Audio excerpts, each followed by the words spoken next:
The views and opinions expressed today on Black Focus Radio are not the views and opinions of the station, its management, or its advertisers. Now, let's get ready to focus on our issues, our solutions, using our voices on Black Focus Radio. Welcome to Black Focus, the show designed with our community in mind, where we focus on our issues, developing our solutions, using our voices. Central Arkansas, surrounding areas, and the nation. Get ready. Black Focus starts right now. Phone lines open at 855-525-5683. So here's your host, David W. Coleman. Some record there. Hello, there we are. Happy day, happy day. No ifs, ands, or buts about it. Okay, here we go. In 3, 2, 1. Welcome to the, I was about to say the weekly sports magazine. Well, good Monday morning and welcome to Black Focus Radio. Our issues, our solutions, our voices. 855-525-5683 is the number. Hit us up on Instagram and YouTube. You can follow the show on YouTube as well. And don't forget to support our sponsors. That's joynetradio.com and ribrub.com. Be sure to sign up for that newsletter. That way you can get all the updated information from Coleman's Dynamic Products. Okay, so a lot of stuff to talk about today. I will tell you about, as far as the Black Fact is concerned, I vacillated between it and let's see what I was planning to play here, because let's put it this way. I was thinking about playing something about the Elaine massacre. Okay, that's what I initially thought about playing, and then of course I wanted to play the video of black people being in America for thousands of years because of a conversation that I had. And it's about 31 minutes. And, well, the Elaine massacre is 25 minutes. So I'll tell you what I'm going to do. I'm going to go ahead and I think I want to play the Elaine massacre. All right? Because the reason I want to play the one about the Elaine massacre is because what we're seeing here in America today is not unlike the Red Summer.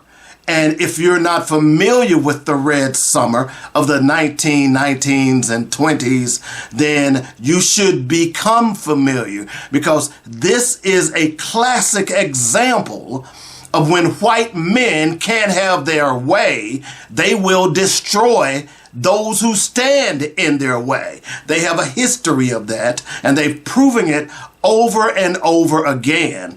So I want to play the Elaine massacre because as we look at what's happening in the Trump administration, these people are beginning to basically tell the courts, if I don't follow what you say, what are you going to do about it?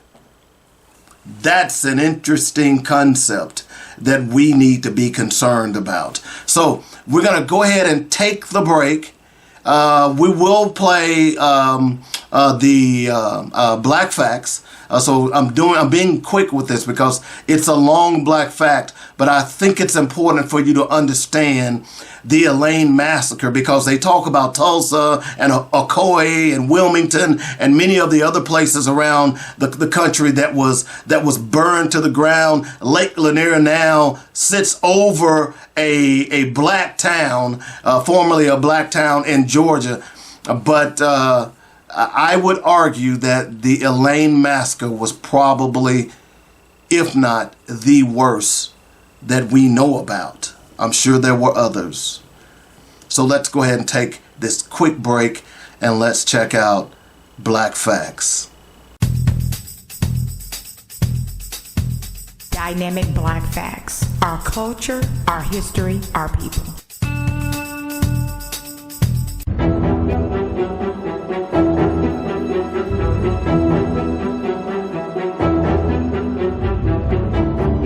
We are certain that a reign of terror against the black population of that part of Phillips County took place.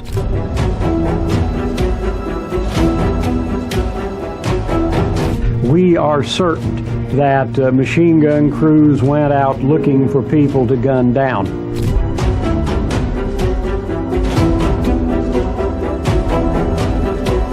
Call went out for Mississippians to come to the rescue of the white men in Phillips County who were under severe attack. And so they jumped into cars and they jumped into trains, and at least according to the oral sources that I've talked to, they fired out of the windows at every black they saw. Women in the fields, it didn't matter. If it was black and moving, it was target practice.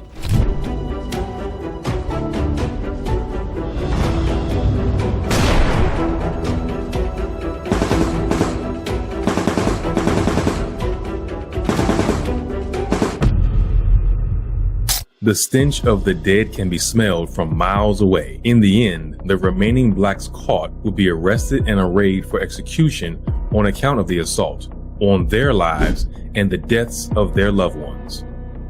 The general reaction of the white establishment in Phillips County in the aftermath of the riot was a charge that was leveled against the black population, that they were in a secret conspiracy to rise up and to overthrow the white power structure and the landowning class in eastern Arkansas.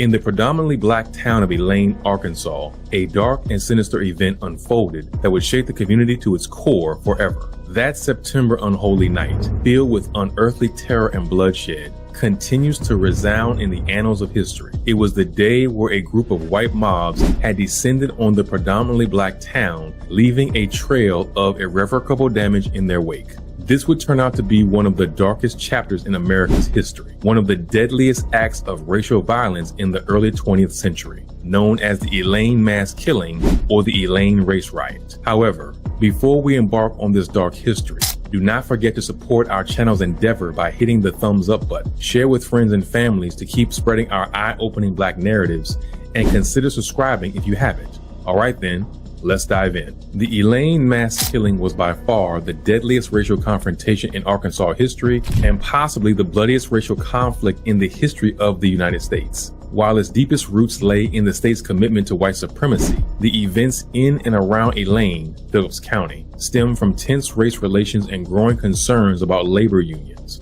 A shooting incident that occurred at a meeting of the Progressive Farmers and Household Union escalated into mob violence on the part of the white people in Elaine and surrounding areas.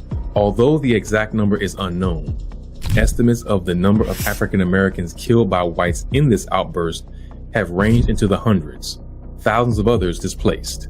But first, let's take a brief look at life in Elaine before feeding you details on the chilling and heart-wrenching event that took place on that memorable night of 1919.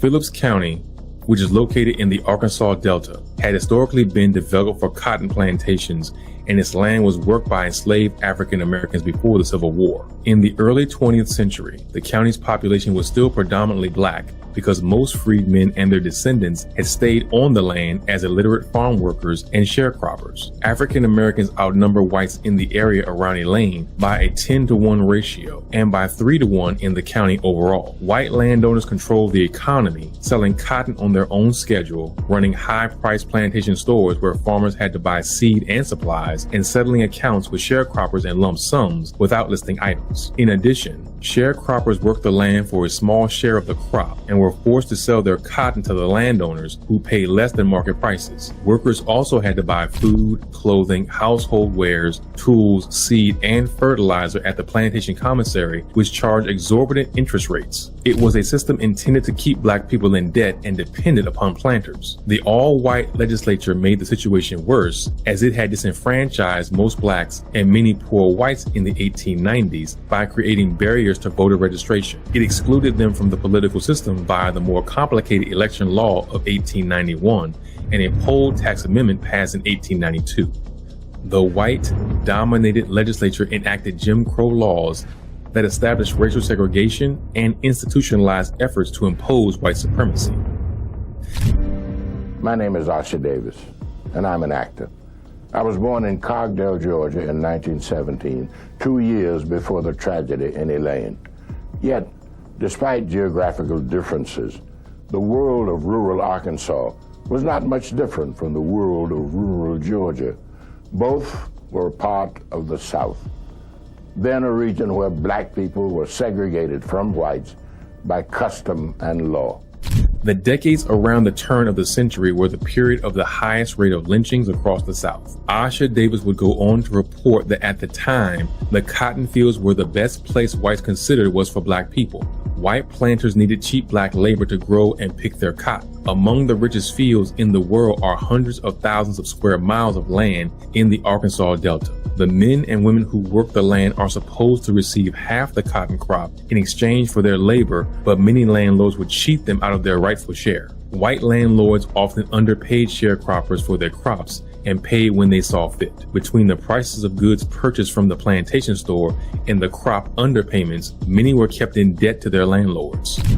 The man would take your cotton, and then the man at the store, you had credit, he would run the books up on you, so you didn't have nothing. You work a whole year and hand pick 40 bales of cotton and come out with nothing.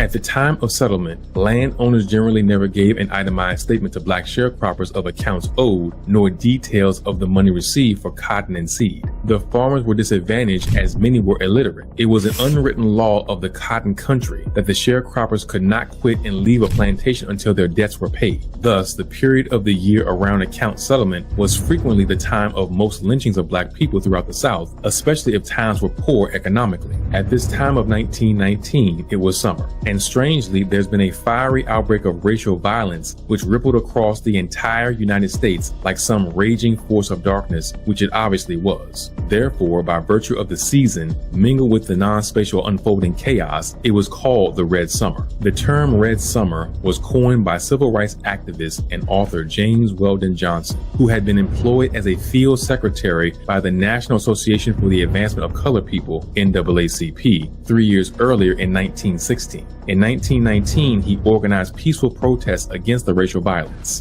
By this time, no less than 350 cities across the United States had been affected by this dark racial outbreak, where white supremacist terrorism and racial riots had continually unfolded. In Chicago, 23 whites and 15 blacks are killed. In Washington, D.C., 4 whites and 2 blacks. Whites are astounded that blacks would dare to fight back. The anti-black riots developed from a variety of post-World War I social tensions, generally related to the demobilization of both black and white members of the United States Armed Forces following World War I, an economic slump, and increased competition in the job and housing markets between ethnic European Americans and African Americans. The time would also be marked by labor unrest, for which certain industrialists used black people as strikebreakers, further inflaming the resentment of white workers. Going forward, many black sharecroppers in Phillips County, whose cotton was sold in October 1918, did not as well get a settlement before July of the following year. They had amassed considerable debt at the plantation store before that time, as they had to buy supplies, including seed, to start the next season.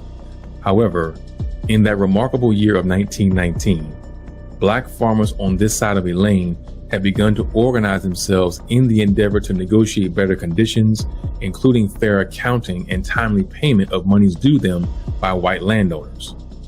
Robert Lee Hill, a black farmer from Winchester, Arkansas, had founded the Progressive Farmers and Household Union of America, PFHUA, at this time.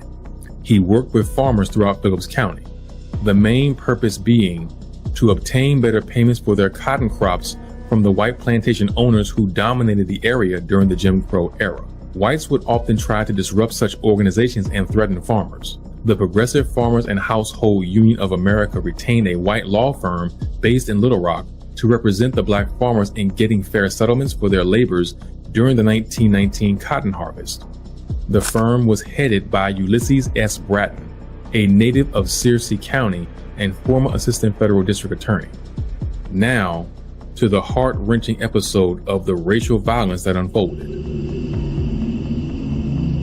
In the sweltering summer of 1919, Tensions were already running high in Elaine. Launched on the backs of exploited black labor, the town of Elaine, Arkansas, seethed with the pent-up fury of generations. The African American community, fueled by the promise of equality and justice, had begun to organize and demand better working conditions and fair wages from white plantation owners. On that night of September 30, 1919, approximately 100 African Americans, mostly sharecroppers on the plantations of white landowners, attended a meeting of the Progressive Farmers and Household Union of America at a church in Hoop Spur, Phillips County, 3 miles north of Elaine. The purpose of this meeting, which was one of several meetings by black sharecroppers in the Elaine area during the previous months, was to obtain better payments for their cotton crops from the white plantation owners. The union had contracted with lawyer Ulysses S. Bratton, whose son, Osier, was at the meeting. In previous months,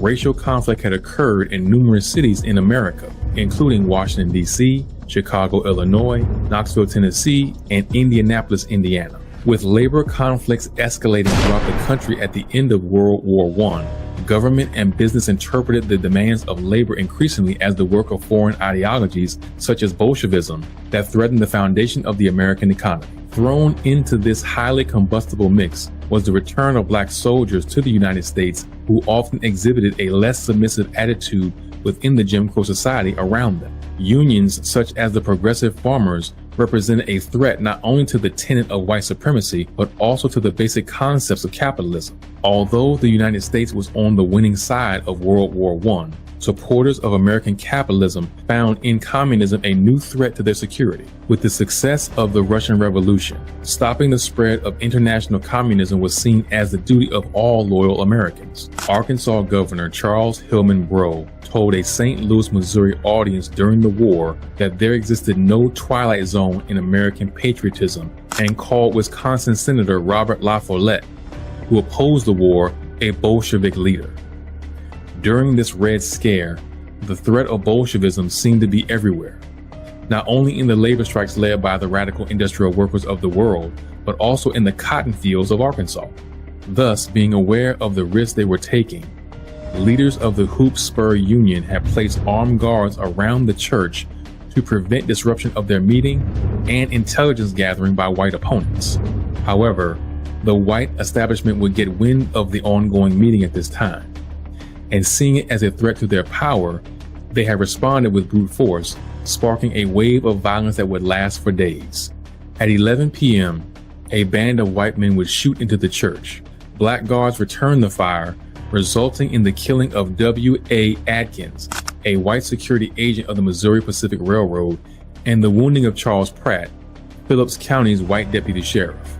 News of the shooting quickly reached the county seat of Helena. Soon, word would spread that blacks were attacking whites in Elaine. By early morning on October 1, the sheriff sent white veterans from the American Legion Post to suppress what he deemed as an insurrection. Calls went out to the governor for federal troops. Telephone lines to Elaine were cut. Throughout the day, at least 1,000 white vigilantes came from all over the state and from Mississippi to join plantation owners, their managers, sheriffs, deputies, and the veterans to put down what they had called an uprising. But it was effectively an invasion. By the day's end, countless black women, men, and children had been slaughtered. The following morning, Governor Charles H. Breaux of Arkansas and a World War I veteran, Colonel Isaac Jenks, personally escorted 583 soldiers, including a machine gun battalion, from Camp Pike in Little Rock, the state capital, to Elaine. Colonel Jenks sent all of the white women and children to Helena by train, ordered the immediate disarming of everyone, and authorized the killing of black insurgents who failed to disarm.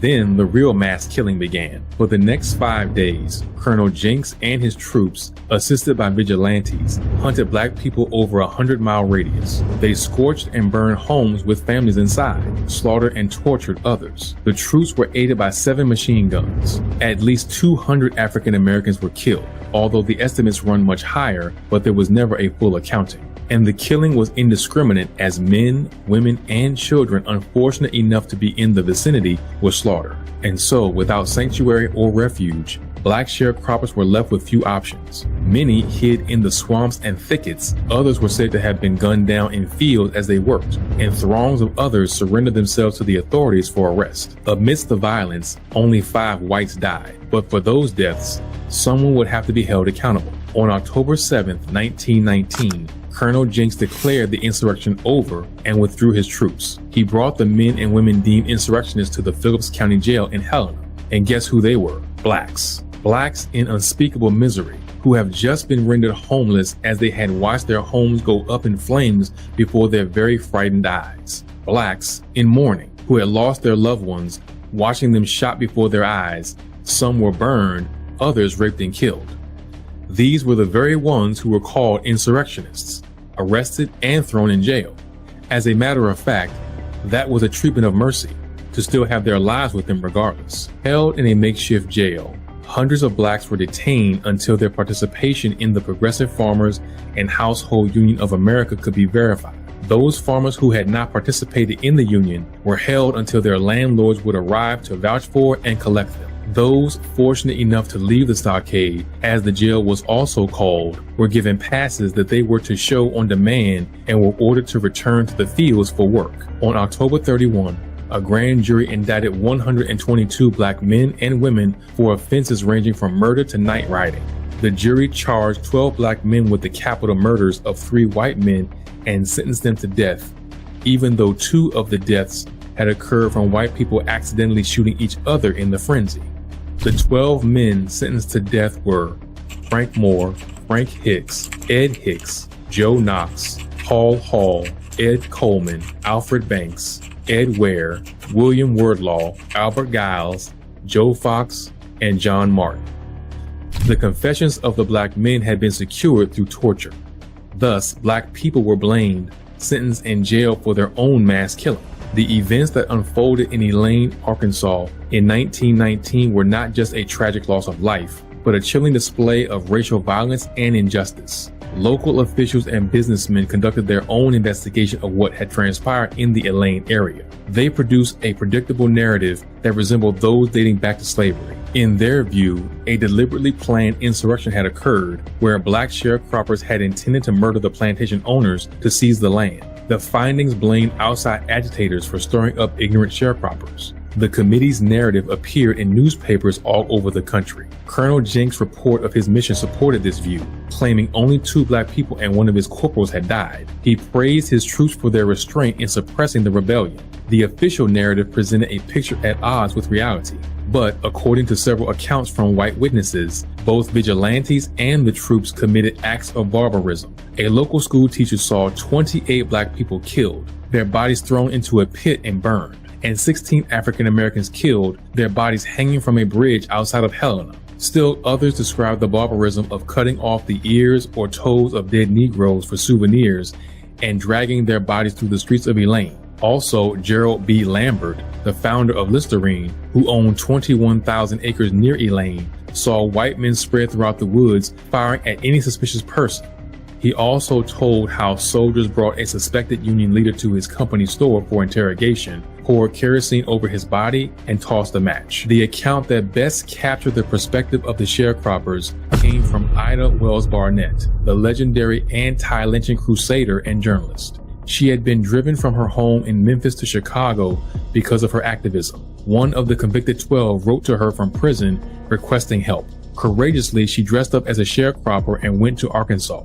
There, she interviewed the 12 prisoners accused of murder, their wives, and many others, publishing her findings in a 1920 pamphlet. Miss Wells Barnett gathered testimonies that described the sheer horror of the mass killing from those who endured and lived to tell their stories. One Union member, Ed Ware, told her that men had fired into the Hoop Spur Church, killing several people, then burned it down the next day with bodies inside. When he returned home, 150 men came to ransack his house, seizing his Union meeting minutes and his Masonic Lodge books. As they surrounded his house, another man inside, Charlie Robinson, tried to run away. He was elderly and handicapped and ran too slowly. They shot him and left him to die. They stole Ware's cow, 2 mules, 1 horse, a farm wagon, his Ford car, and various household goods. He lost 121 acres of cotton and corn. Many families described how they had run into the woods for safety from bloodthirsty mobs, hoping to surrender themselves to the federal troops for safety. Instead, the troops either shot or arrested them. Vigilantes from Mississippi seized another Union member, Lula Black, and her 4 children from her house, knocked her down, pistol whipped and kicked her, then took her to jail. Carrying an axe with their guns, they then moved to another home where they murdered yet another Union member, Frances Hall. In a final act of disrespect, they tied her dress over her head and left her body on the side of the road for several days. 79-year-old Ed Coleman had remained at home with his wife when people fleeing Hoop Spur came to his house and warned them to leave.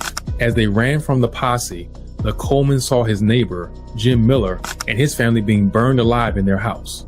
After hiding for 2 days in the woods, the Colemans returned home to find dead bodies of women and children scattered about their community. Families of Union members found no welcomes when they returned to their homes. The wife of Frank Moore had hidden for 4 weeks. When she came back to her neighborhood, a plantation manager, Billy Archdale, told her if she did not leave, he would kill her, burn her up, and no one would know where she was. Most of those who survived found their homes emptied of possessions that appeared in white people's homes. Miss Wells Barnett provided hard evidence of the mass killing, but it took the Supreme Court to expose the truth to national attention. Furthermore, the mass killing and the sharecroppers sentenced to death also drew the attention of the National Association for the Advancement of Colored People, NAACP. Through grassroots efforts, the NAACP built support for the sharecroppers dubbed the Elaine 12 and raised money for their legal counsel. It was in the defense of the Elaine 12 that Scipio Jones, one of the lawyers for the 12, rose to national acclaim.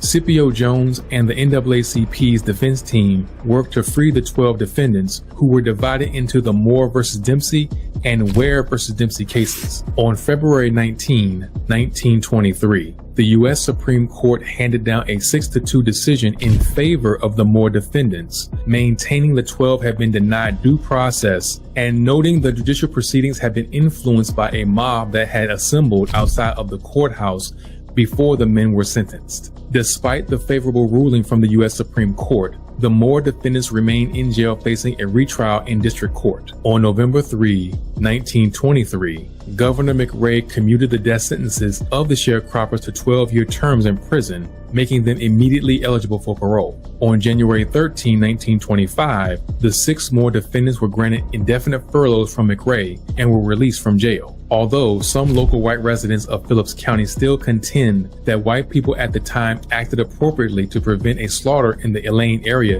in 1919, the modern view of most historians of this crisis is that white mobs unjustifiably killed an undetermined number of African Americans. More controversial is the view that the military participated in the murder of blacks. Currently, race relations in this area of Arkansas are quite strained for a number of reasons, including the events of 1919. A conference on the matter held in Helena in the year 2000 resulted in no closure for the people of Phillips County. However, the Winthrop Rockefeller Foundation provided a major funding for a 2002 documentary titled The Elaine Massacre, Tragedy and Triumph, which was distributed along with an informational booklet to every Arkansas school district. On September 29, 2019, a memorial to those who died during the massacre was dedicated in downtown Helena, West Helena. And on November 5, 2019, the Elaine 12 were memorialized on the Arkansas Civil Rights Heritage Trail in Little Rock.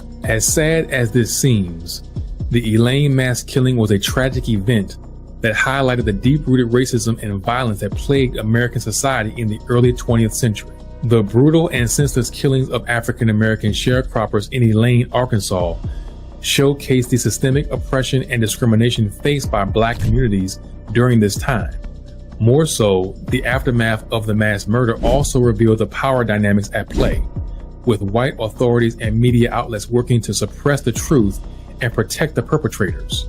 The lack of accountability and justice for the victims further proves the need for a systemic change and strengthening of the ongoing fight for racial equality. Keep listening to Black Focus Radio for more dynamic Black facts, our culture, our history, our people on joynetradio.com.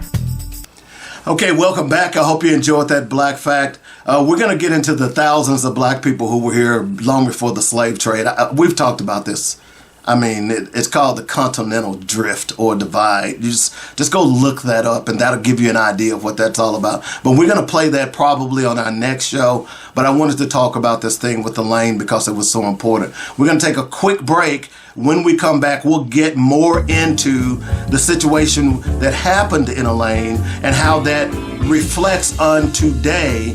And it goes back to me talking about one of my favorite authors, Dr. Francis Cress Welsing. So stick and stay, don't go away. We'll be back here in just a moment. Hi, I'm David W. Coleman, host of Black Focus Radio and the Weekly Sports Magazine. We here at joynetradio.com would like to thank you for all the love and support you've given us. Our goal is to keep you inspired and informed daily with quality programming from gospel music, news, talk, and sports. Log on to joynetradio.com for the program lineup, and while there, be sure to make a donation. Then download our app and carry us anywhere in the world. Please continue to spread the word about joynetradio.com. And if you are an entrepreneur or have an upcoming event or you'd like to start a show, let the professional writers and producers here at joynetradio.com help you get the word out. Call me at 615-554-0568 for more details. In the meantime, stay informed and inspired daily right here on joynetradio.com. All right, welcome back to Black Focus Radio. Our issues, our solutions, our voices. 855-525-5683 is the number. A lot of stuff to talk about today. I tell you, coming up in the next hour, I promised you that I was going to show you how boycotting college sports would change the entire dynamic of what's going on, because we haven't heard about boycotts anymore. So you all have went back to everything as usual. You went back to it. Same old, same old.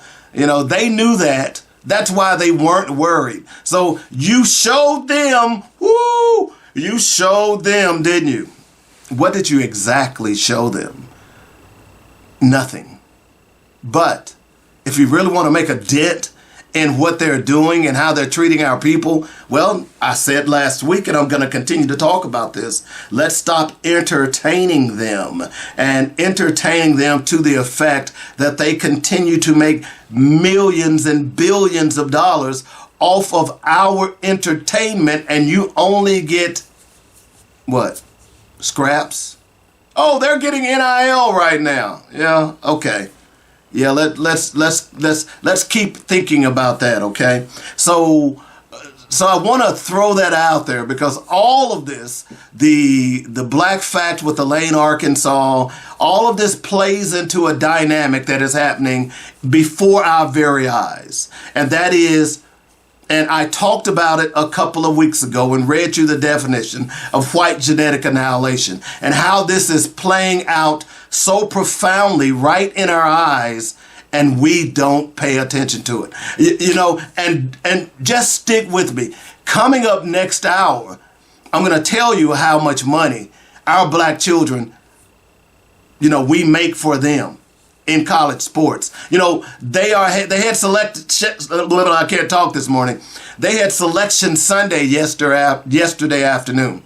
And over the weekend, and I didn't watch much college sports, and I haven't filled out a bracket as of yet. It's something I've done traditionally for decades. I don't even know if I'm going to do it this year. You know, do you do it and take a chance on winning something? Yeah, it's kind of like how I play the lottery. And some people say, well, see, Dave, you're a hypocrite. Well, not really on that, but I'm debating whether or not I'll fill out a bracket, okay? But here's my point, that in the top of the next hour, we're going to talk more about this, what we call, you know, these $40 million slaves, okay? We're going to talk about that because it's happening right before our eyes, but we don't understand that what else is happening is there are a group of people, white people, let's be honest, who is trying to dismantle all the gains that we've achieved over the decades. You see, this thing that happened in Elaine and Ocoee and Wilmington and you know, wherever else it occurred, these atrocities, don't tell me it can't happen now. Okay? Don't tell me it can't happen now. So what we've got to be concerned about, more so than anything else, is understanding the history of this country, and more importantly, ensuring that our children don't have to go through what we went through. Now, the other thing I've often said, do the black people of the day have the courage of our ancestors? I surmise that they do not. Because as we sit and look at what is happening to America, you see, America was built on black people. And I know black people are saying, hey, don't come to me to save America anymore. Well, here's the problem that you're going to run into. Because if you don't save America, chaos will ensue, and it will engulf us all. So what do? We've got to take a stand. We've got to let them know that what they're trying to do is not going to work. You know, so it's so funny. It's clearly Donald Trump is senile. I'm going to give you an example. How is it that y'all allowed this man to dupe you into thinking that he was some type of genius? Was it television? So here's my argument with that, and it is so sweet. I've told you, when we were growing up, we had television, but we didn't have a lot of television. And as I grew and developed and researched and learned history, I began to call television tell lies vision. And I limited the television that my children were able to watch in my home. At certain hours, hey, it's off. Hey, go read a book. Okay? So the television is the great manipulator. Look, I'm in the media now. Before you all say, well, you're just doing a podcast. Well, no, I've spent 30 years in the media. All right? I don't, look, started at WHBQ about 1987 in Memphis. Did Memphis State. Did news talk at WHBQ. Moved on to Nashville. WNSR was Morning Drive. 15 years at WNSR with a very good friend of mine who worked for the Nashville Banner, Greg Poe. Okay? Spent 15 years on that air. All right? Moved back to Little Rock and spent 8 years where I currently air this show on Joynet Radio and counting. So I've been in the journalism business for a long time. Wrote for the Urban Journal in Nashville, Tennessee, that was a now defunct black newspaper. So I've been in this business, and I know how media has manipulated black people over the decades. One of the things that I talk about often is that part of the reason I do Joynet Radio is it is black owned and operated. Black media is important, even more so today than it has ever been, because we are living in a time where we are allowing a man who is clearly a charlatan, a snake oil salesman, to lie to the American people, and we do nothing about it. It's scary. And the only people that are going to give you straight dope are black-owned radio stations, black-owned television stations. Aren't many of them around the country.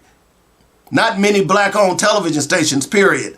But black-owned radio stations are still hanging on by a thread, trying to offer you good and great information. So what am I saying here? Let me give you an example, because this president is dangerous. It is important now more so than ever, whether you are a Democrat or Republican, to make sure that you are going to register and vote in the midterms in 2026 and vote against Republicans.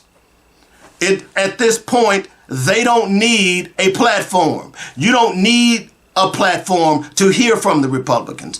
All you need to know is the Republicans that were sent to office, and if you are paying attention to the news, you are watching how people are slamming their elected officials who are Republicans in their own districts. These are not Democrats. These are Republicans.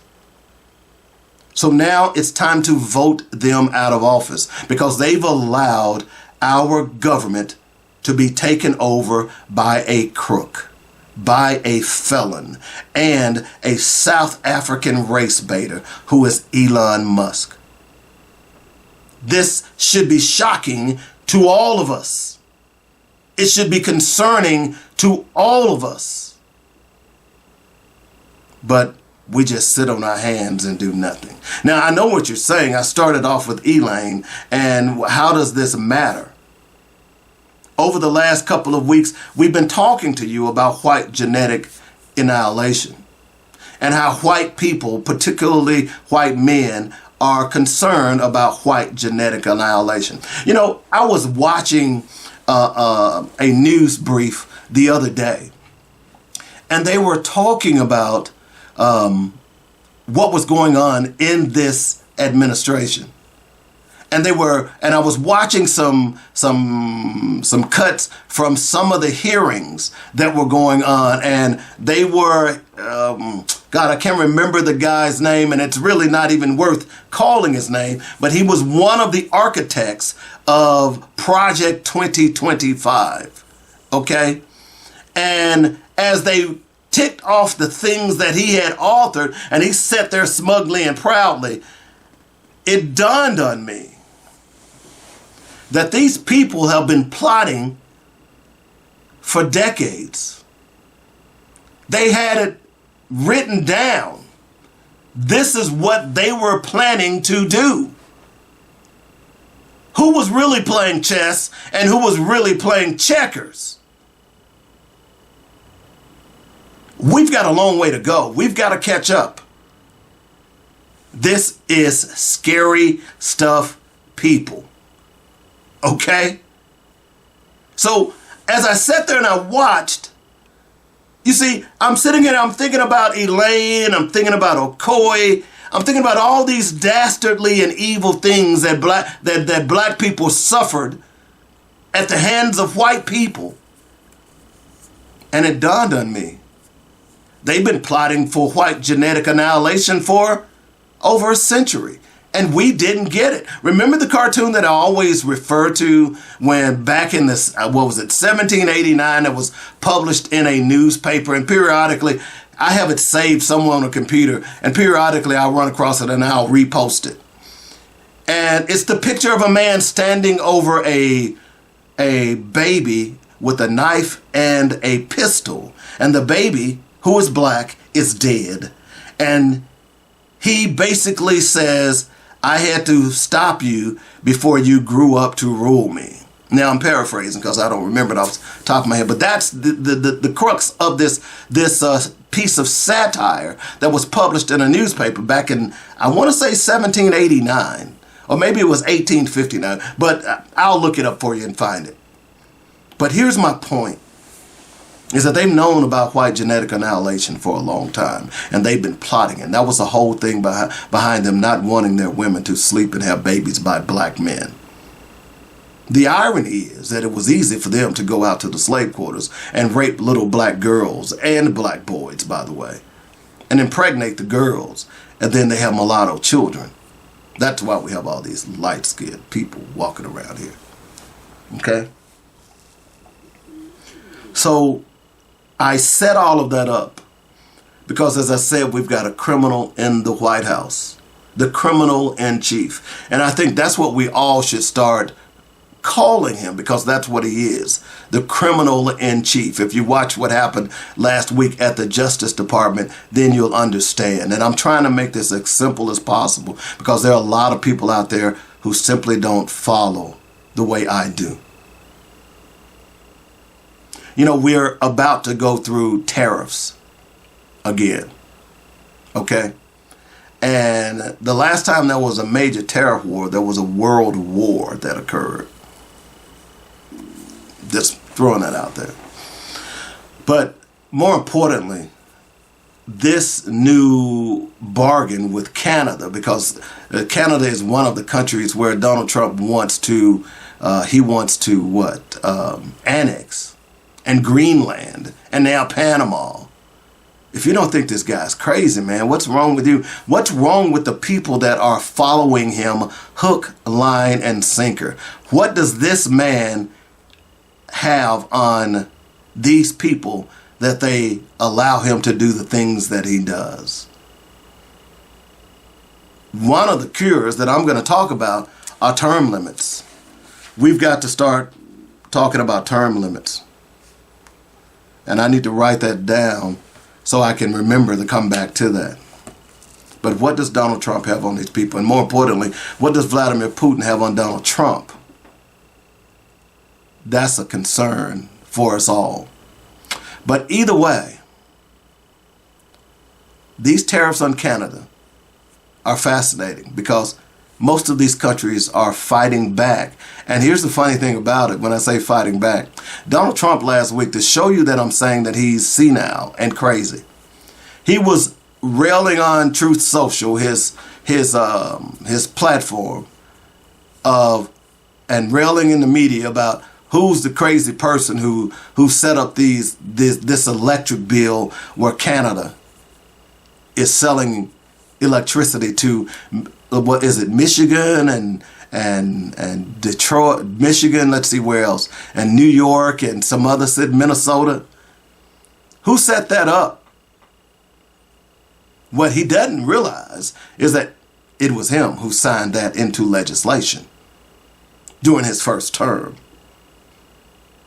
You see, you understand how this guy is a cancer to you. Now, you may not be paying high electricity bills, but you're paying high food cost. You're paying high gas cost. If you've got a 401k right now, it has crashed. Hello? So why are we letting this white man who is a felon? Oh, and by the way, for you black folks who supported Donald Trump, who like to say that this country has no more racism and everything is equal and okay. So let me ask you a question. Who was the felon who ran for president and won that was black? Did you miss Dr. Ernest Gill from UT San Antonio? Who would even attempt to make a run as president, a legitimate, and be heard by millions of people? What black felon out there? What black felon out there would be able to do it? Can you answer that question for me? But we're letting our kids be. I'm just asking because you all always like to talk about how everything is so equal now, and you too can run for president. Well, tell me what black felon out there could run and duplicate 1/10 of what Donald Trump has duplicated. It ain't gonna happen. Okay, Donald Trump is a product of the white media. We forget that the white media pushed Donald Trump to run. We forget, we lovingly watch MSNBC and NBC and don't understand that it was NBC who proffered from that lying show that put him for 7-8 years in the face of millions of impressionable people on the Tell Lies vision who made this guy a legend, which was nothing more than a lie. We had grown people who could not tell the difference from television and reality. That's our problem. That's how we've gotten to this point. And we sit and we watch these screens on a regular basis and never question what's really the truth. That's a problem. That's a big problem. And that's why we're in the predicament that we're in today. There's no ifs, ands, or buts about it. And I talk about Elaine, Arkansas, because number one, no one really talks about Elaine. When you hear about people talking about these massacres, they talk about everything but Elaine, Arkansas. which was the most vicious. I've had the pleasure of interviewing some of the Arkansas State anthropologists and geologists, and man, when you hear the stories, this is what America was. And you tend to believe that it will never go back that way. Well, we see right now a president who is simply using the Justice Department as his own private police department. We see a president who also tried to break the will of one of the most powerful law firms in the country simply because that firm represented Hillary Clinton. We've seen him also go after another firm because that firm refused to represent him. What is happening before our eyes? Are we looking at a political red summer where a president has decided that he will not bow to the rulings of the Justice Department, of courts across this country? If it's what they consider a liberal judge, then they don't follow. Where are we headed? You all need to start asking the questions, because the red summer, I surmise, might be right in front of us and we are not paying attention. Especially black people in America. We got to take a quick break. When we come back, we'll wrap this up. Next hour, we want to talk a little bit about how we can solve, at least put a dent in this problem. Back in a moment. It's called Black Focus Radio. Our issues, our solutions, our voices on joynetradio.com. Listen! Did you miss Dr. Ernest Gill from UT San Antonio? When you're making $455 million off these student athletes and all you can come up with is $5,000, John Calipari makes $8 million a year, and his players are going to get $5,000 a year. The majority of these teams were white men and white males and females. Would this be happening? And I would say no, because their families wouldn't let it happen. But we're letting our kids get pimped. Join the weekly sports magazine every Saturday, 8 to 10 a.m. on joynetradio.com. All right, welcome back to Black Focus Radio. Our issues, our solutions, our voices. 855-525-5683 is the number. That's how you get in touch with us if you'd like to join the show. I started off this whole segment, this whole hour, just basically going into talking a little bit about, I didn't go into details about what happened in Elaine, Arkansas, but I used it as the backdrop of where we are today. And it's important for us to understand, and those of you who go back and look at what happened in Elaine, Arkansas, you might think it's a bit hyperbolic, but it really isn't, because we're watching as an administration starts to decide that they're going or not going to follow the Constitution of America. All right? They're going to write it as they want to write it. And I've been talking about white genetic annihilation for a long time, and yet nobody is talking about this. But it's happening.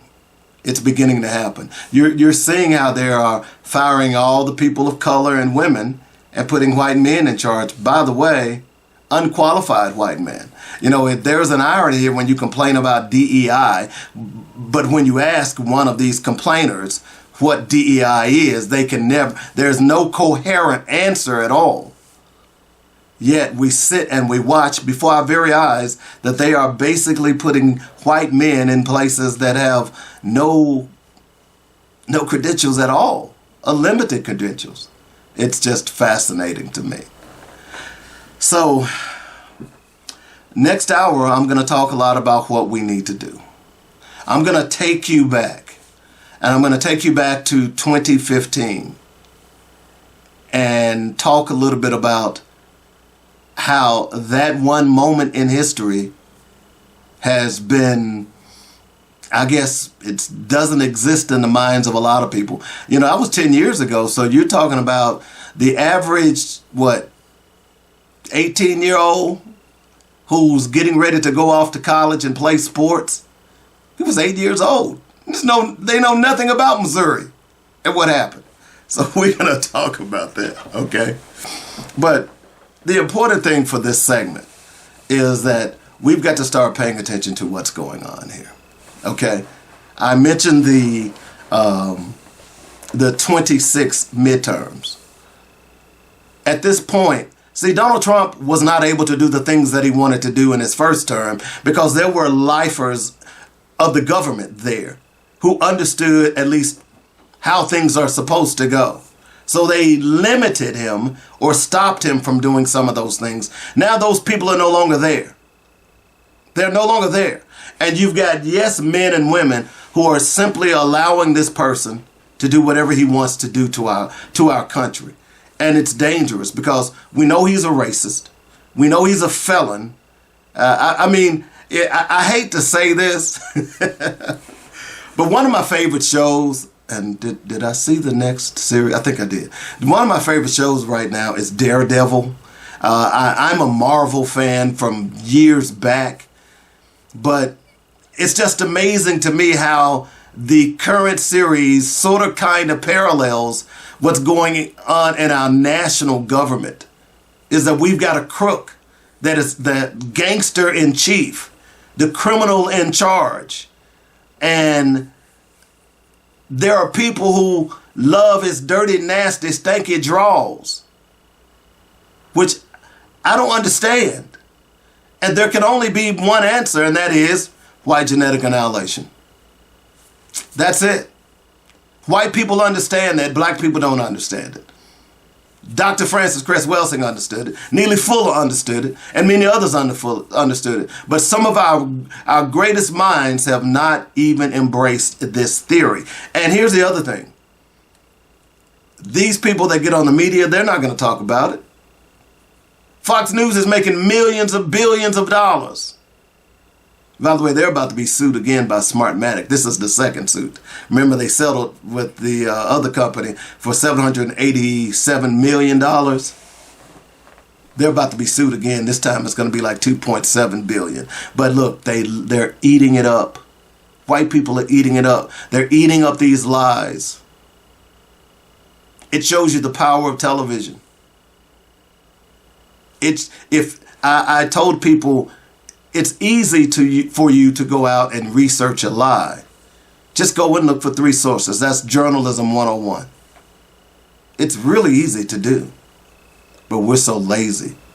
And then they get us caught up in listening to murder, mayhem, and misogyny and call it music. It's not music. So, one other thing. You know, this nutbag, this criminal in chief has been trying to annex Greenland from Norway, Canada, and he's already asked the military to draw up plans to move in troops in Panama. Okay. But here's the funny thing about it. You want to make those places states, Greenland and Canada, right? You say it's for national security, but it hasn't been proven that you're not sending secrets to Vladimir Putin. Interesting. But Greenland and Canada. Well, why don't you want to make 2 provinces that has been part of the United States fabric for decades, states? Do you know what those are? Puerto Rico and Washington, D.C. Those are 2 places. Now, Puerto Rico does have some representation, but Washington, D.C. is basically taxation without representation. Okay? That's the truth. So why don't you just make those a state? Well, Maryland, that area of Maryland, make it a state. Because y'all understand that the federal government runs Washington, D.C. There is a mayor and a city council. But the purse strings of the federal government of Washington, D.C. is through the federal government. So why don't you make those places a state? I'm going to tell you why. Because those are black and brown provinces. You see, Canada... I hate to say that I think along the lines of white supremacists, but I do because I've read so much about them and I understand their mentality. See, they look at Canada. Canada is predominantly white. In fact, what is Canada? It's, 70% white? Greenland, that's Norway. Do you remember when the criminal-in-chief said a few years ago that we don't want people from those S-hole countries? Why can't we get more people from Canada and Norway?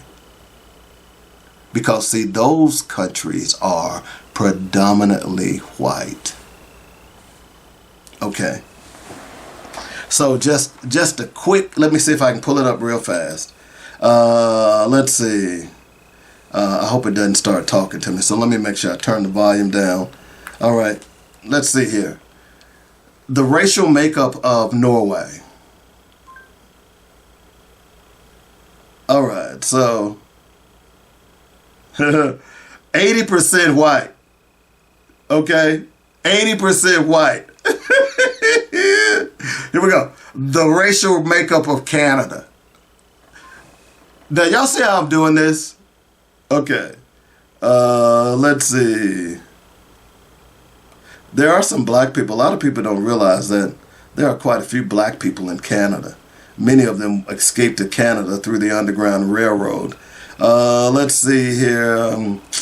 This gives me all kinds of breakdown. Birth rates, death rate, ethnic minorities. 69%. 69.8% white. Y'all get this yet? Y'all see, nobody's talking about this stuff. All right. Oh, you remember, what was it, a week or so ago that about 2 weeks ago now, that Donald Trump carved out a special visa for white South Africans who want to migrate to America? Y'all follow me yet? And by the way, you don't think Donald Trump is a racist? Hello? But see, it's about white genetic annihilation. They are trying to pump as many white people back into America as they can. They can't do it because of the birth rate. You know, white women are not having babies the way they were having babies back in the day. So the only thing that they can do is migrate white people to America. This is but why they're trying to run out the Mexicans and other ethnic groups, because they are afraid that America is going to be a predominantly black and minority nation by 2042. Yeah. I've been following this, but I guess yesterday I was driving, it dawned on me. The media is part of this. Not just Fox News. You can look at CNN and MSNBC. All of them are party to this, and you'll say it's a conspiracy, but just go back and look. I just gave you some prima facie evidence right there. Why do you want Greenland and Canada? No other president has ever profited this. This is something that comes right out of the playbook of white supremacy. This is why they get cozy up to Vladimir Putin, because at the end of the day, Vladimir Putin is a European and he's white. Ding dong. This is crazy. See, I'm talking on another plane than most of you out there when y'all are talking about these entertainers and who's sleeping with who and who's beefing with who. And no, it's beyond that, my brothers and sisters. This is why they were able to come up with a Project 2025 and catch all of us unaware, simply because we are too busy paying attention to things that are irrelevant as it relates to our overall survival of our people. Hello. but the African nations are not. The African nations have come together, and they are about to put together an African currency. And they're also about to pass laws where if you are from Africa, every passport, you don't need a passport to enter all the 54 different countries that are on that continent that was carved out by white people. And guess who's against this? You said it. America and Great Britain. You see, if black people come together, they know they're in trouble. They've sowed seed of hate and racism and bigotry and plotted black leader against black Peter for centuries. And maybe the African leaders are waking up. It's time for the black leaders of America to wake up as well. We got to take a break. When we come back, we're going to take you back down memory lane to the University of Missouri in 2015. You're going to be surprised. The views and opinions expressed today on Black Focus Radio are not the views and opinions of the station, its management, or its advertisers. Now, let's get ready to focus on our issues, our solutions, using our voices on Black Focus Radio.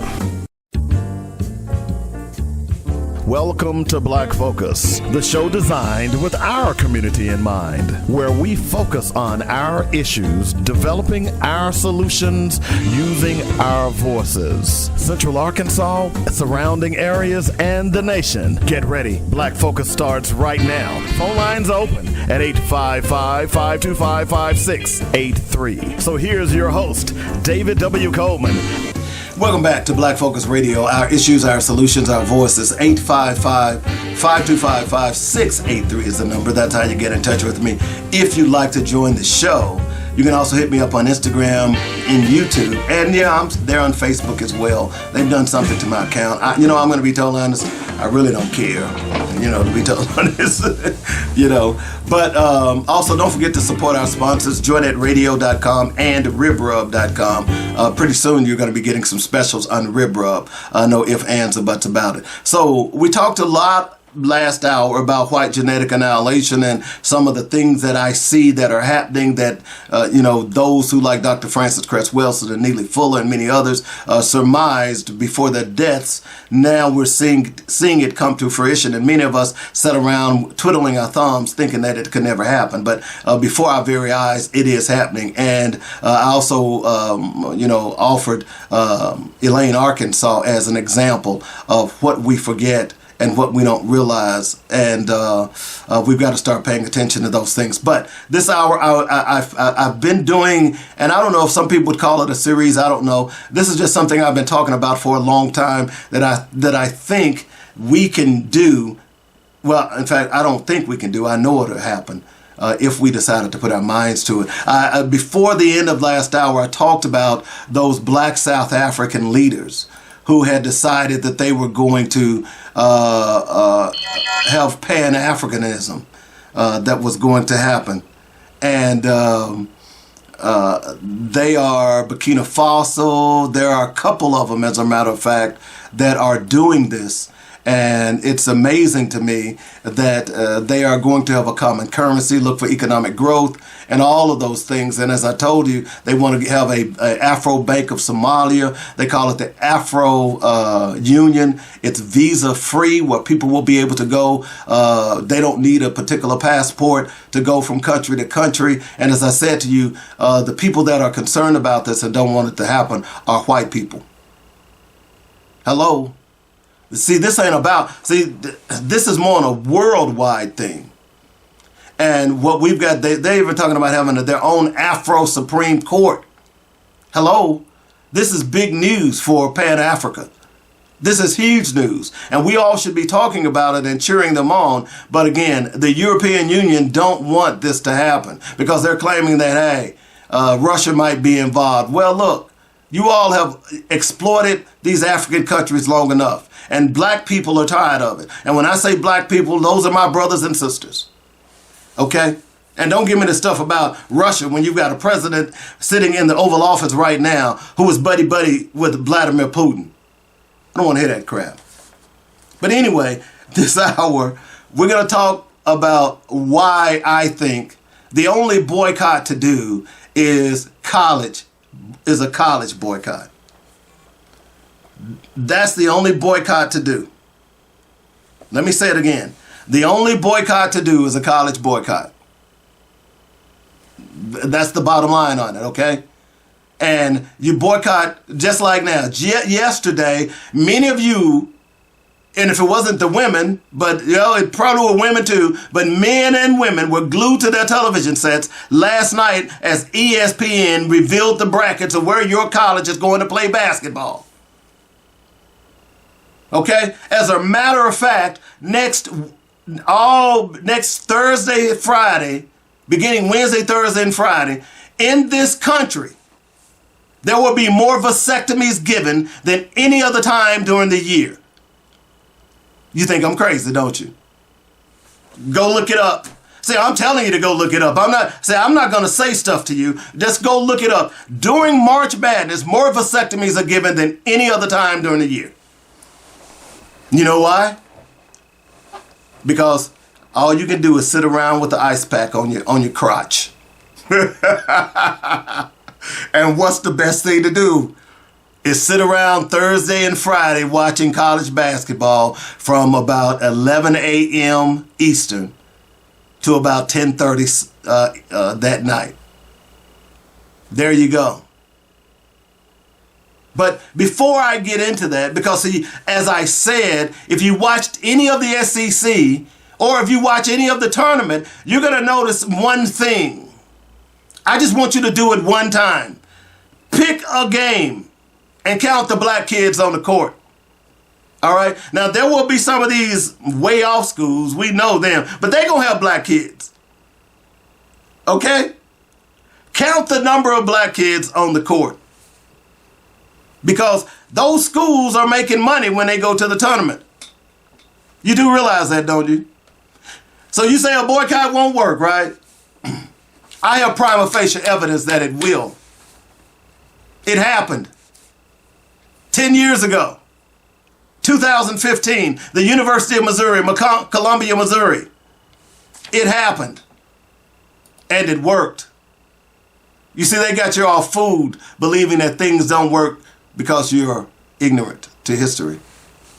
Check this out. On Saturday, University of Missouri's football team said it would boycott all football-related activities until University System President Tim Wolf resigned or was fired. 2 days later, Wolf stepped down. By the way, this article is from Sports Illustrated, why the Missouri football team joined the protest against the school administration. Okay?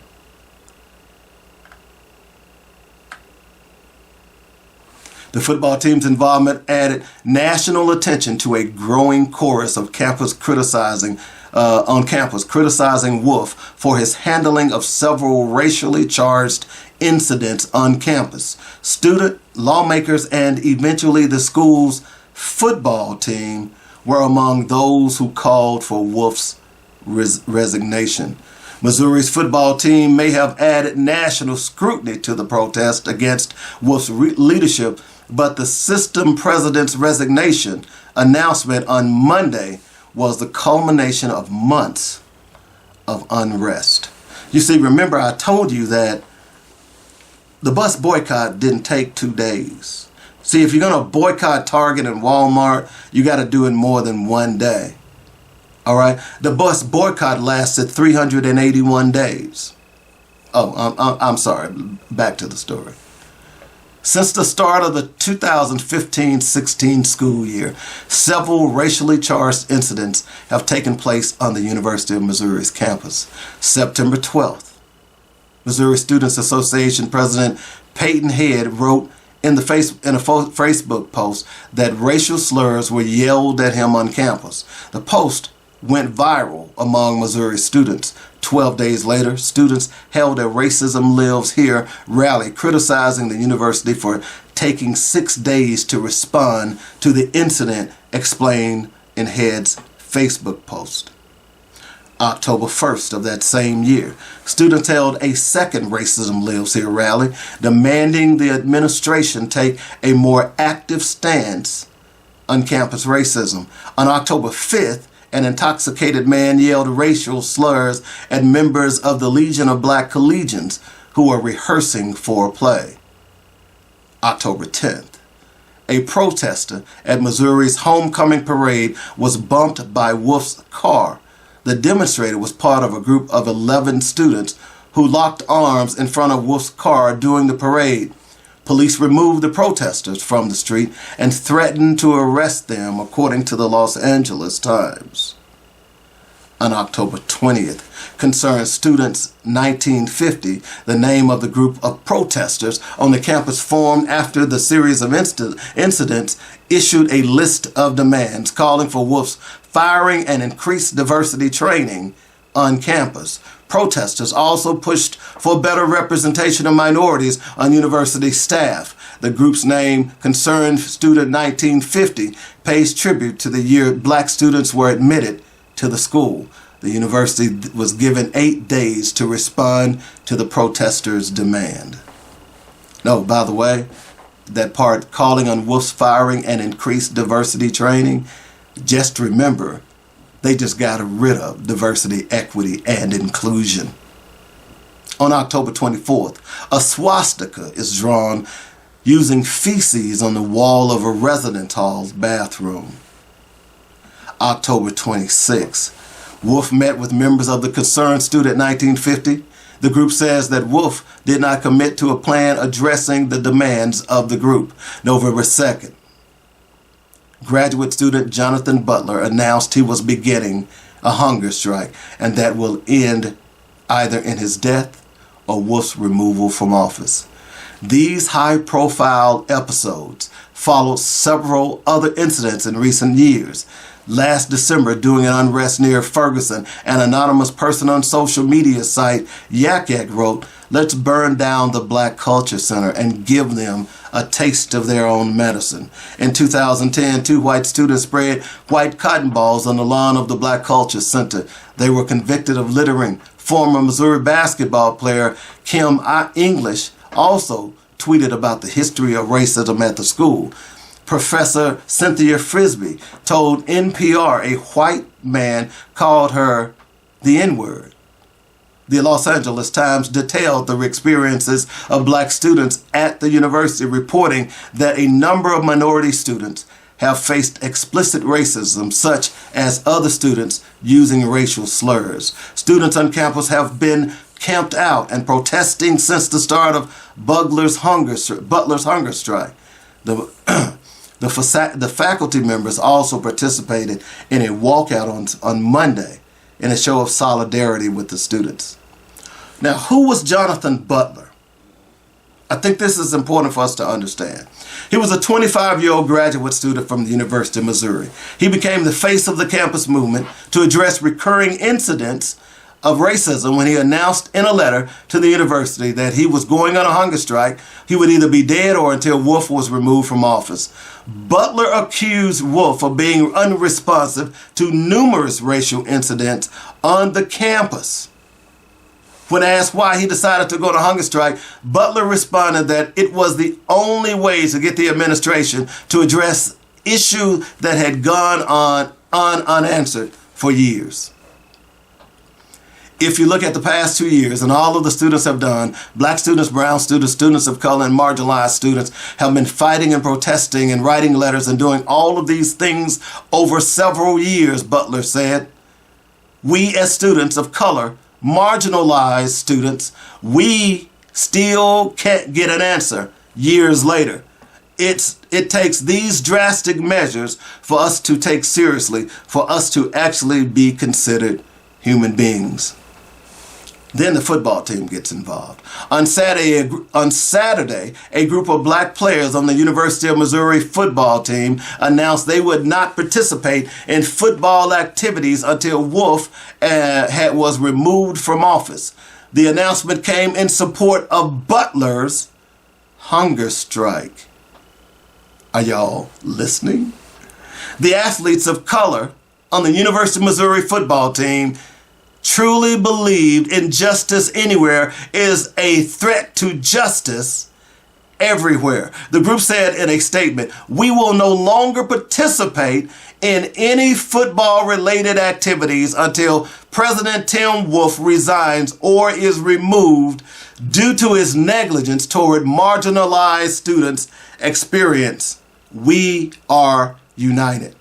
The Legion of Black Collegians tweeted a photo of the striking players. The following day, Missouri coach Gary Pinkel tweeted his support for striking players and said the entire football team was united behind the protests. And there's a picture, and I'm going to post this article. There's a picture of not just black players, but white players united behind the protest.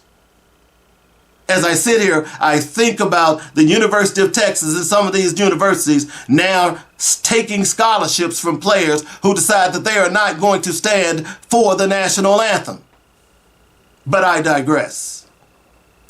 The Missouri Athletic Department eventually released a statement from Pinkel and Athletic Director Mack Rhodes announcing the team would hold no practices or formal activities until Butler resumed eating. The same day, Pinkel announced his support for striking players. ESPN quoted an anonymous Missouri player who criticized the protest and claimed the team was not fully united. As much as we want to say everyone is united, half of the team and coaches, black and white, are pissed. The players who are white said, if we were 9-0, this wouldn't have been happening. But see, that's the point. It shouldn't matter whether you 0-4 or 9-0. What really matters is the dollars that you are going to lose. Let me continue.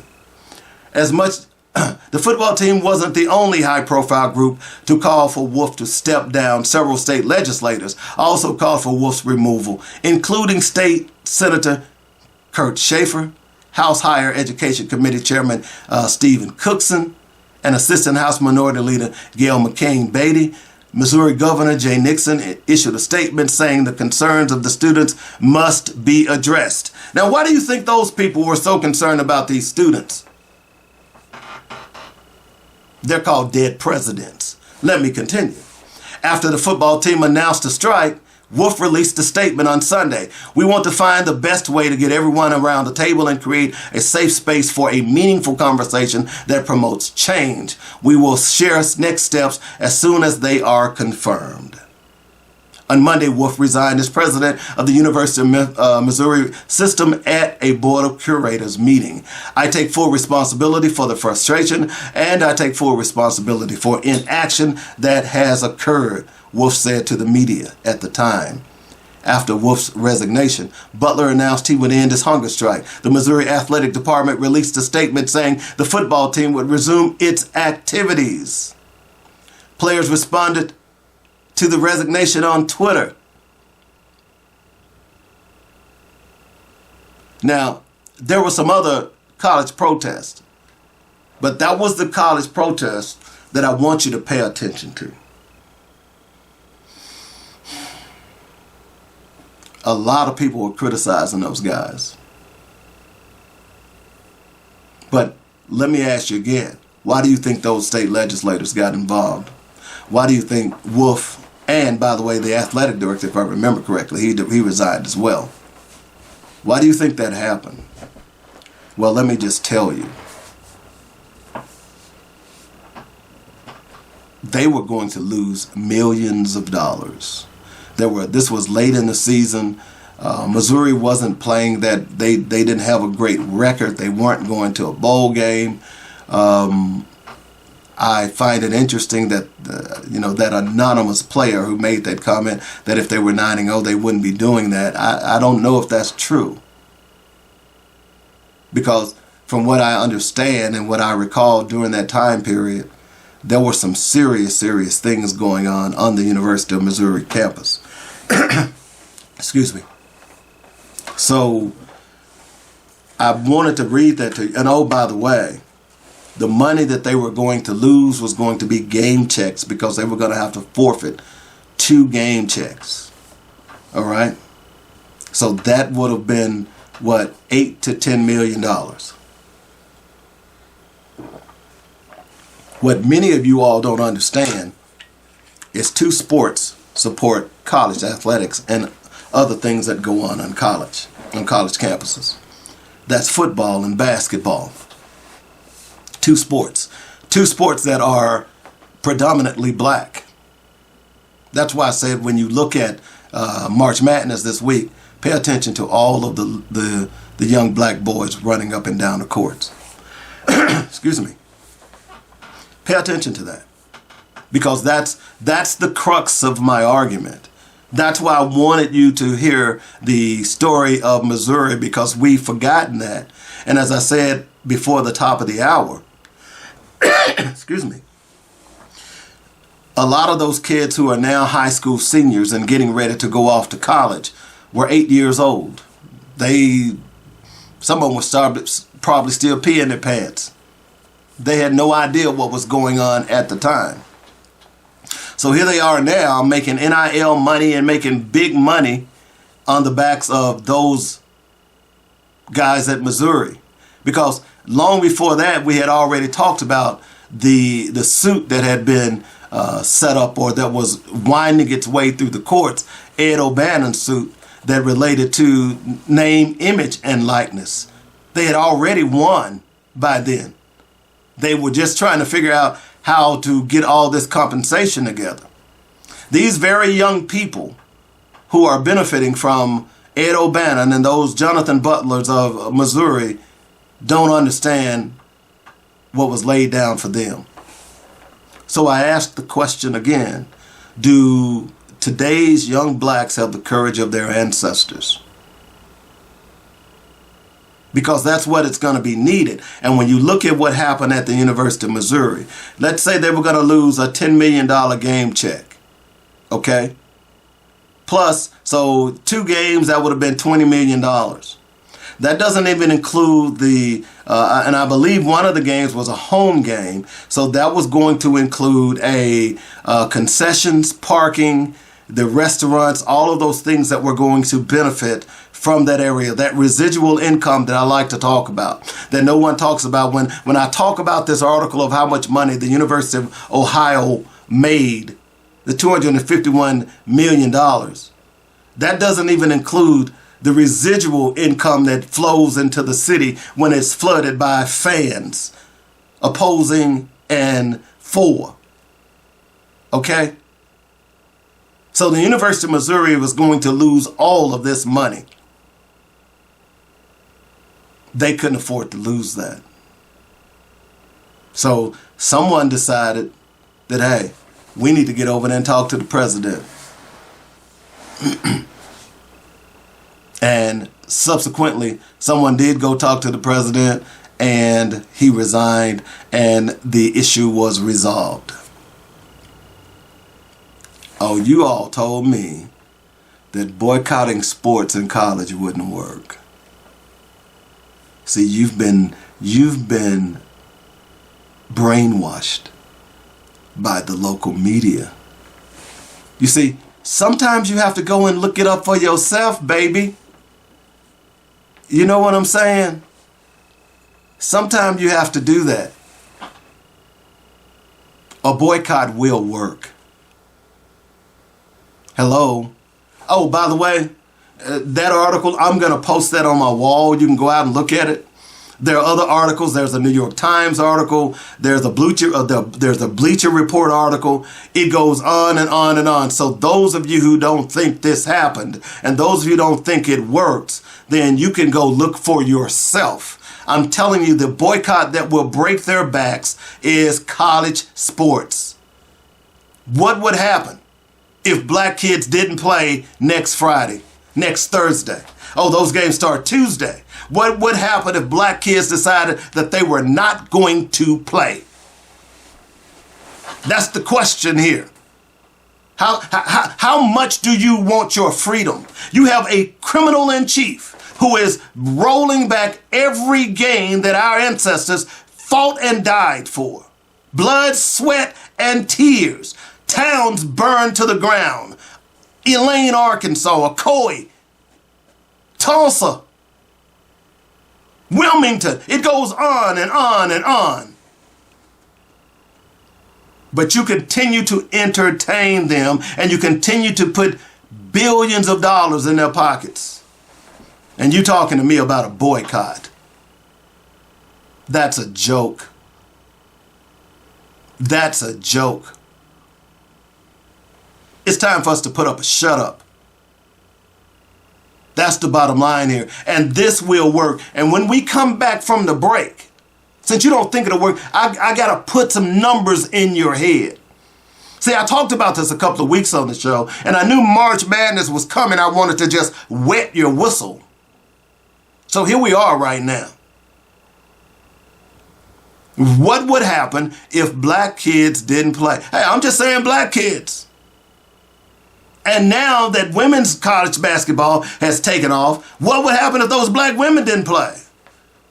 These black women have been upset at Caitlin Clark because they've been toiling in the fields for decades for recognition, and here comes a white girl that the media darling, remember I told you the media was part of this. Here comes a white media darling, and all of a sudden she's getting all the credit, and the black women who had toiled in this sport for decades were being pushed to the side. If we stop entertaining them, things would change. Because this is a cash cow for so many people. For so many people. Think about how much money coaches get. Calipari at one point was making $9 million a year. Saban was making $10 million a year. They're also getting allowances where local car, they don't have to pay for a car. They don't have to pay for the house they're living in. It just goes on and on and on. Their salaries equate to sometimes $15, $20 million. And not only do they make money, what about their assistants who are making upwards of $1 million? $500,000 is not a bad job to be a coach. Okay? And they're making that money off of black bodies. We're gonna take a break. When we come back, we're gonna throw some more numbers at you because I'm telling you, this boycott will work. You're listening to Black Focus Radio. Our issues, our solutions, our voices. On JoyNetRadio.com. Bake it, grill it, smoke it. Oh yeah, at RearBrub.com. Holman's Dynamic Pepper Juice is lighting fires around the country. It's the new product from RearBrub.com. Use it on meats and vegetables. Add it to your gumbos and greens for an extra punch. Made with all natural ingredients, Holman's Dynamic Pepper Juice will enhance the flavors of your favorite recipes. Order today on RearBrub.com. And while there, be sure to check out some of our other great products. It's developed with love and care using the best all-natural ingredients with no GMOs or preservatives. From snacks to seasonings, Coleman's Dynamic Products has something for everyone. Bake it, grill it, smoke it. Oh yeah, at RearBrub.com.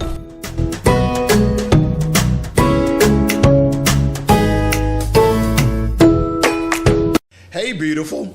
You look gorgeous. Are you doing something different? There's a healthy glow about you. Thanks. I'm just my natural self. Come on. What's your secret?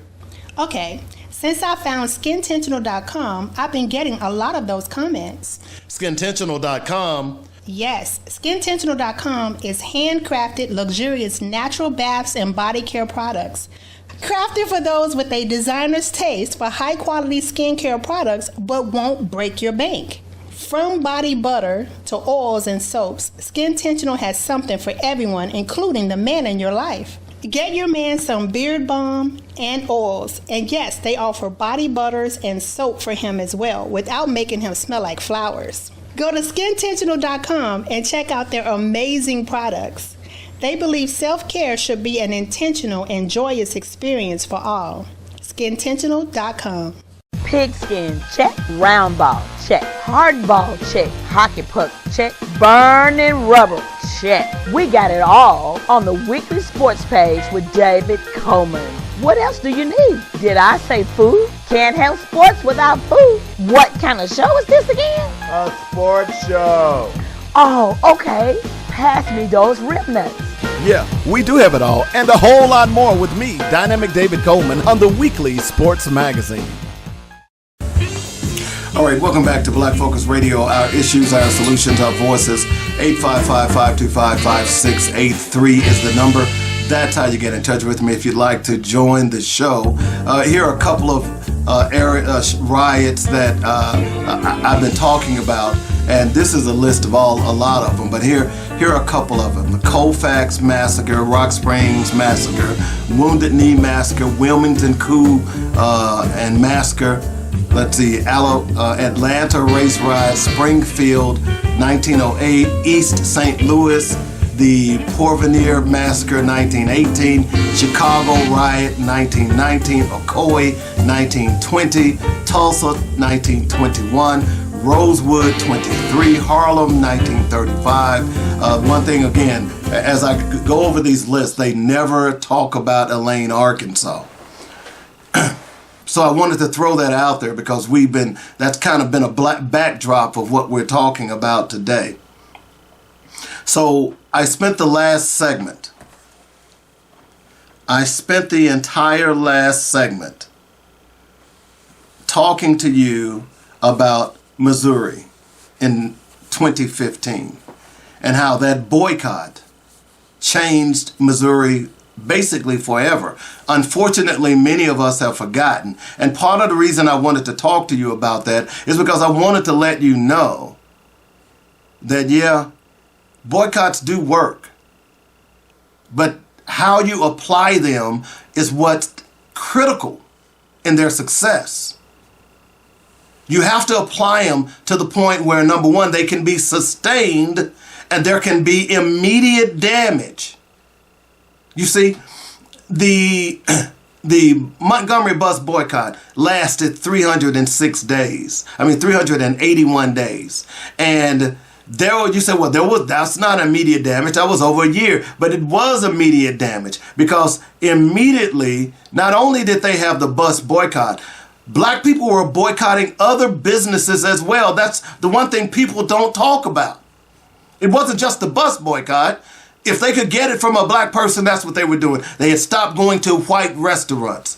Some of them wasn't even making it to work.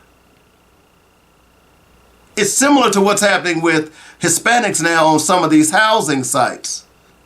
Whereas I watched a special last night and they were talking about how all of this housing material and these subdivisions where houses have already been paid for by their owners, and the materials are sitting outside and rotting because these Hispanics who have been utilized extensively in the construction industry are no longer showing up for work because of the criminal in charge, the criminal in chief.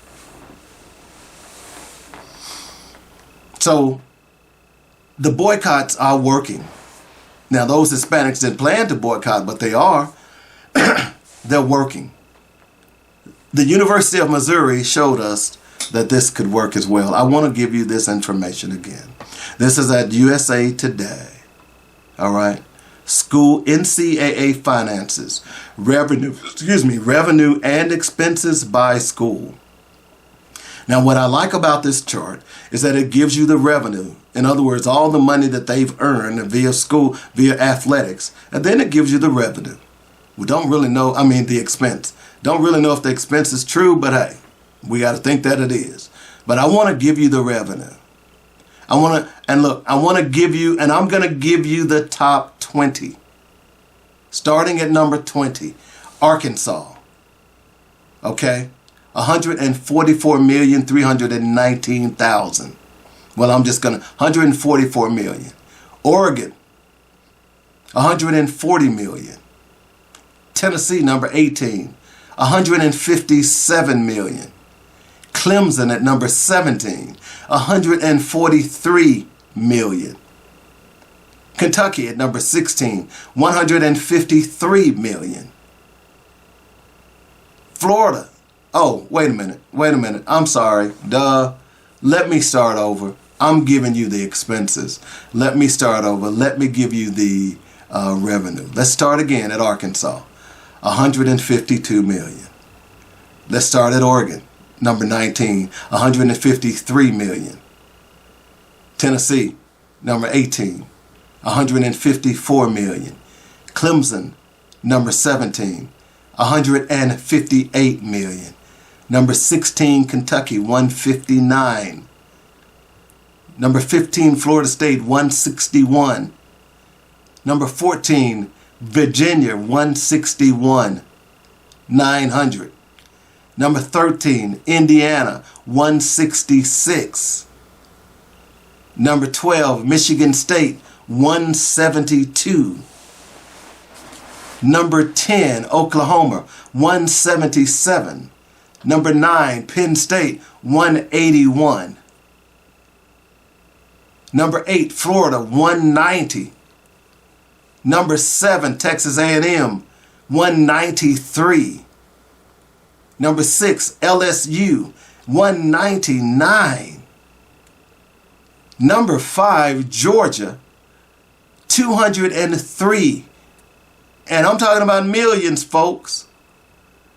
Number 3, Alabama, $214 million. Number 2 is Texas, $239 million. And number 1, Ohio State, leading the charge, $251 million in sports revenue. And 75 to 80% of that money came from men's football and basketball. Hello? The University of Missouri showed us the path. The question has remained, why aren't we taking that path? Why aren't black leaders even saying, hey, wait a minute, something ain't making sense here? Why aren't black leaders saying that? Why are we still running around thinking that everything is hunky-dory when everything is going into the crapper because of white supremacy? It's happening right before our eyes. And we as black people, they say we have no voice. That boycott you all did a couple of weeks ago at Walmart, oh, it was wonderful. Oh man, there was nobody in the stores. But okay, you went back the very next day. And some of y'all were there today. So your boycott failed. But see, this boycott will work. Because see, here's the thing. All of that revenue that those colleges are getting, guess what happens? That money goes to states. So let me just quickly look at this. All right, so if I take, let's take Texas. I saw Texas A&M, so Texas is number 2, Texas A&M is number 7. I'm just quickly going down the list. And I'm just doing the top 20 because I know there are other Texas schools in here. So in the top 10 and the top 20, Texas has 2 schools. Okay? Florida, check this out, has Florida State and Florida. Wow. They have 2 schools. All right? There's South Carolina, which is Clemson, Kentucky. And here's the thing here. Let me ask you another question. Where is Ohio State located? Oh, well, it's located in Ohio, in the state of Ohio. Well, let me ask you, did the state of Ohio vote for Donald Trump?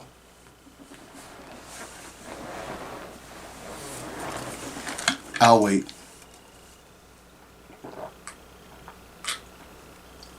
Let me ask you another question. Did the state of Texas vote for Donald Trump, the criminal in chief? What about Alabama? What about Michigan? What about Georgia? Louisiana, where's LSU? I'm just going down the top 10 of top revenue producing states. Texas A&M, we know they did. Florida, oh yeah. Pennsylvania, yeah. Oklahoma. Auburn, Alabama, there you go. By the way, Alabama has 2 of those schools in state. Remember all those tax revenues that they're going to be getting that goes to the state's coffers? Yeah. Michigan State, yeah, Michigan, yeah. Indiana, Virginia, Florida State, Kentucky, Clemson, which is in South Carolina, Tennessee, Oregon, and Arkansas. So I would argue that only 2 out of the top 20 revenue-generating sports states is a red state. Is a blue state. 18 out of the 20 are red states, and your children are earning big moolah, buku money for these states who don't like black kids except to run up and down the court. They don't want to educate you. In fact, Ohio State just last week said that they were getting rid of their diversity, education, and inclusion programs. So wait a minute. Does that apply to the football and basketball team? Those kids that are on that campus strictly to play basketball, because some of them are not there to do anything else except play basketball. Now, I'm not coming down on Ohio State because of that, because that happens across the country. But you, Ohio State, got rid of your diversity, education, and inclusion program, just like many of these other red state colleges. And now you want these kids to go out here this week and play basketball and carry your name and your brand. And you think that's okay. And as a matter of fact, we think it's okay. I make fun of Roland Martin all the time because I was watching him the other day, and guess what he had on? He is a staunch opponent of Donald Trump. He's a staunch opponent of what is going on in this country, and rightfully so. But he's on there sporting Texas A&M gear. I challenge you, Roland Martin, and I'm not trying to call you out, brother. I think you do a great job. I'd love to be on your show to talk about this. We got all upset when Colin Kaepernick kneeled. But we won't get upset when there are people that are in this government that is trying to take our rights and don't realize that we have the power to stop them in their tracks. A college boycott, and along with term limits, is simple. It's simple. Look at all that television revenue that these people earn. You see, that's why I led this hour with the story of the University of Missouri. Because so many people have told me, oh man, yeah, that will never work. Oh,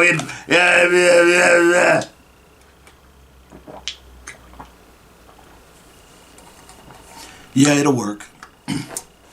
It worked at Missouri, and it'll work now. All you got to do is target these colleges. The question is, do our children today have the courage of their ancestors? And sadly, I don't think they do.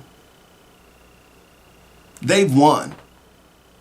They being the white supremacist.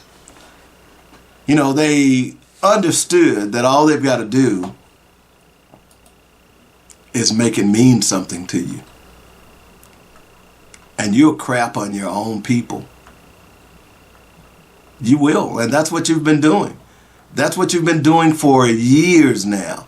And fortunately, as I talked about it last hour, fortunately that the countries in Africa are paying attention and they've learned their lesson. The question is, when will Black America wake up and join those countries and say, we've had enough? This boycott would stop them in their tracks.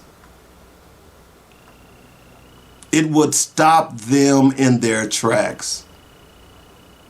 But the sad thing about it, we're afraid to even suggest that this would happen. That's the sad thing about it. All of that money That was just, now that list I gave you is just for the top 20. It's just for the top 20. It doesn't even include the 205 that are on that list. 205 schools. That's trillions of dollars. If I go back to that list right now, let me just do this. All of them are in the, 9-figure mode. All the way down until you get to number 49, Kansas State. They make $100 million a year. Connecticut comes in at $99 million. Little old Connecticut. Hello. Y'all don't think this would make a difference? You see, I believe that we can fight this war without firing a shot. Yeah, people are going to get upset. People are going to get mad. People are going to cuss, scream, and holler. But at the end of the day, we can fight this war without firing a shot. And all we got to do is close our pocketbooks. I'm fascinated at black people who want to buy all this Gucci and Dolce & Gabbana and whatever else, Balenciaga and all this stuff, millions of dollars just going down a tube just to put on your back to prove that you are worth something. You see, we've failed ourselves. I've talked a lot about worshiping the gods of a beaten enemy. I've told you that story. I've made an analogous for the children of Israel. Let's say we beat them in the 60s. We were up and coming in the 70s. And then all of a sudden we became materialistic and selfish. See, in the 50s and 60s and all throughout slavery, we worked together. See, it was men and women on the Underground Railroad working with one another to make sure all slaves were free. All slaves got a ride, a ticket on the Underground Railroad, whether it was north to Canada or south to Mexico, but all of them worked together. We don't do that anymore because we began to worship their God. Their God is money. You hear it now as the stock market continues to tank. Many of you have 401ks that are going down the drain. You don't have the courage and the conviction to stand up and say, this makes no sense. You won't go to the polls. You won't register people to vote. You'll proffer conspiracy theories all the time. You'll even let your own people manipulate you and make money off of you. All while they're selling you down the river. So now I come to you with a grand idea, something that I've been talking about for at least 15 years, because I even remember when I was on WNSR and we had this conversation when the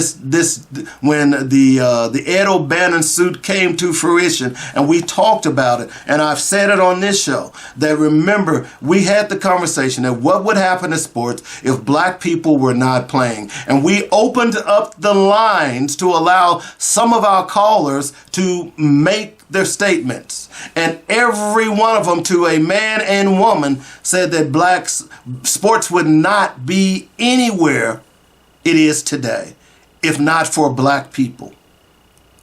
And one guy even called and said, if in fact that black people left sports, there would be nothing more than a lot of slow white people up there running up and down the court. We've seen that before. Okay? We've seen that in the Havlicek era. Hello? And beyond, the 1950s. So I'm saying to you that if you believe that, and if you really want to be free, because it ain't, you know, freedom is one of those things that we all fight for. Individually, we fight for freedom, but collectively, we all benefit. Woo! Individually, we fight for freedom, but collectively, we all benefit.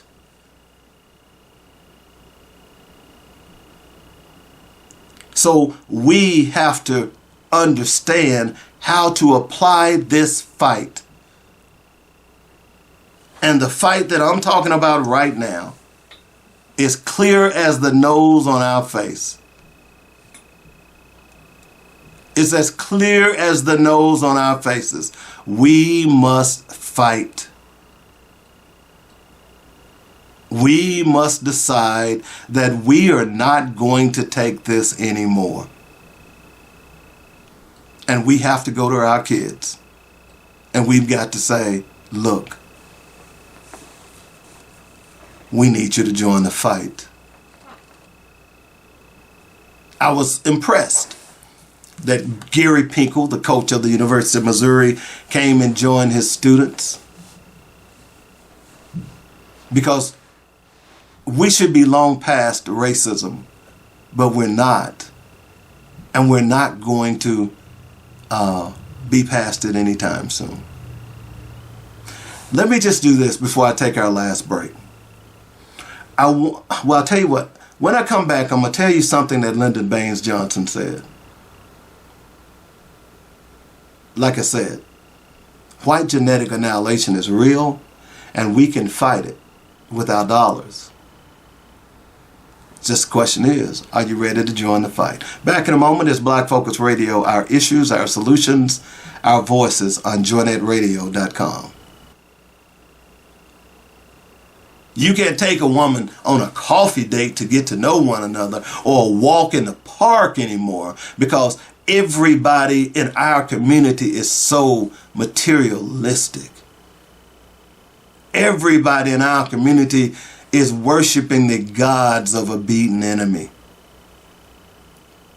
And as I close, I think it's appropriate because I've referenced it multiple times previously, and I've referenced it again today in the show. The children of Israel, if you believe in the Bible, escaped Pharaoh, got in the wilderness. Moses went up on the mount to get commandments from God, and while he was gone, those people started worshiping the god of a beaten enemy. That god at the time was a golden calf. And when Moses came down from the mount, he was angered and he destroyed those who backslid.